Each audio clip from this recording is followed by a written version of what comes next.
All right, and so that leads us into the co-main event. We got a couple beauty fights left in the lightweight division. Very pumped for them, so let's dive into that first one. So yeah, Dan Hooker, we know a lot about this guy. He rocks that 20-9 record. He's 10-5 in the UFC. He's seen them all. He's coming off that loss to Dustin Poirier, who we're going to see in the main event. That was back in June, I believe. And prior to that, he beat Paul Felder in February, which is also another great fight. So, Dan Hooker's no joke here. And on the flip side, we have Michael Chandler making his UFC debut. This guy's been around the game for a long time, at least 10 plus years in Bellator, but never ventured over his way to the UFC here. So he's going to be making his UFC debut. Obviously going to look to show off his skills this Saturday there. He's won 2 in a row against Sidney Outlaw and Benson Hernandez. So I'm curious to see what he can actually do to Dan Hooker here. How do you see this fight playing out? Yeah, so Michael Chandler's going to have the edge in grappling, and Dan Hooker's going to be the better striker. He's going to have the length, he's going to have the reach, he's going to have all of that in his favor. Michael Chandler needs to take this fight to the ground. Michael Chandler needs to make Dan Hooker work for every single punch that he lands. Because the thing about Michael Chandler that made him so popular is he's just such a great athlete, right? He's a phenomenal athlete. The guy made weight just in case Gaethje or Khabib fell out of that fight. Like, the guy's a primo athlete. The guy's top tier MMA class.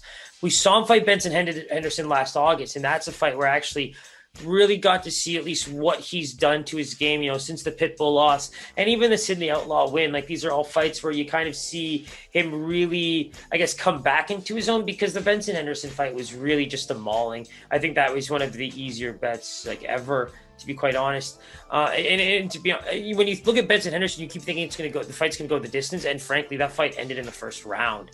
So for me, that was just a huge showing from Michael Chandler. But at the same time, he's not fighting. Like, if you have to ask me, is Benson Henderson a ranked lightweight in the UFC? Absolutely not. He did a phenomenal job as champion. He did what he had to do in what is probably the most competitive division of all time, maybe, because they seem to stand, the tide every single era.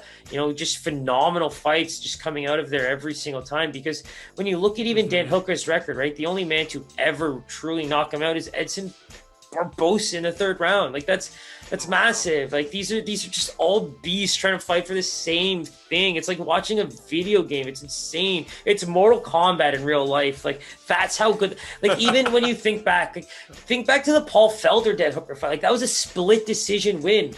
Like, when you really think about some of the guys that Paul Felder's mixed it up with, and in the striking department, like, he's elite in his own right. And so when you look at it, like, anyone with a weak chin definitely doesn't have a good showing when it comes to Dan Hooker. And that's where I think, if he's able to execute the striking the way he wants, he has a chance to finish this fight. What's not in Dan Hooker's favor is maybe the 5-round fight, but when you look at what he did with Dustin Poirier, I mean, that was my favorite fight of last year. That was my fight of the year award, bar none. I definitely shed a couple tears towards the end of that. It was absolutely gorgeous. Yeah, it's everything you hope for when you want a competitive fight. That's what two guys step in there for. Literally, that's what they work hard for. The opportunity for 5 rounds to at least try and win. And both guys did enough to try and win for all 5 rounds. So I'm not stopping that fight. Going back to my previous argument, So that's what makes a good fight to me. Like, that was a good fight. Like, that was the sweet science, if you will. Like, that's symphony. And for me, I think Dan Hooker might get the edge here, but it can't be by much. It just can't. But the striking department is for real. Yes, give me the number that you think. Well, right now when I'm looking at Michael, I mean, the only thing I can give him is the true edge and grappling, and it's hard to, because he's not a bad striker, bro. He's just not a bad striker, and it's really hard to just give Hooker the edge, because who knows? A quick little strike from Chandler could put him out. I don't think he knocked him out, but I like overs in this fight, and I'm going to go Dan Hooker minus 145. Oh, let's give this man another bell, another well-deserved bell, like that last minus 135, minus 138 one. So Dan Hooker is actually a minus 140 favorite. Wow, okay. So that kind of lines up, right? Like, these guys are very evenly matched. I think Dan Hooker might be taken down, but I think he can do what it takes on the ground. This is the kind of guy that can throw an elbow from the bottom and probably cut you bigger than he could from on the feet. That's the kind of guy you're getting, you know? Wow. And I think that's where, like, people don't understand. That's actually a lie. People do understand. If you paid attention to that Dan Hooker, Dustin Poirier fight, you understand the warriors that you're getting in these next two fights. This is going to be an absolute pleasure to watch. And I'm very, very happy that these are the guys that get to share the card with a guy like Conor, because they're the ones that deserve to get that kind of bump. Very well said. Very well said, for sure. So we're definitely looking forward to that co-main event. Stay tuned if we have a lean here. At anything less than minus 150, I'm down to take it straight up. So if we do end up taking Hooker, I'll probably be taking that straight up, and we'll let you guys know where we land. Pies loves his straight up hookers. Oh, why?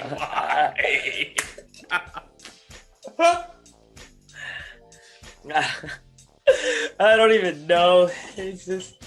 So that was an absolute treat. That wraps up UFC 257. Enjoy the card this weekend, guys. It's going to be a real treat.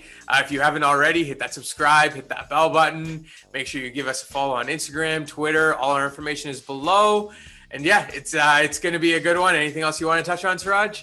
Happy birthday to the GOAT. Peace. Later, guys.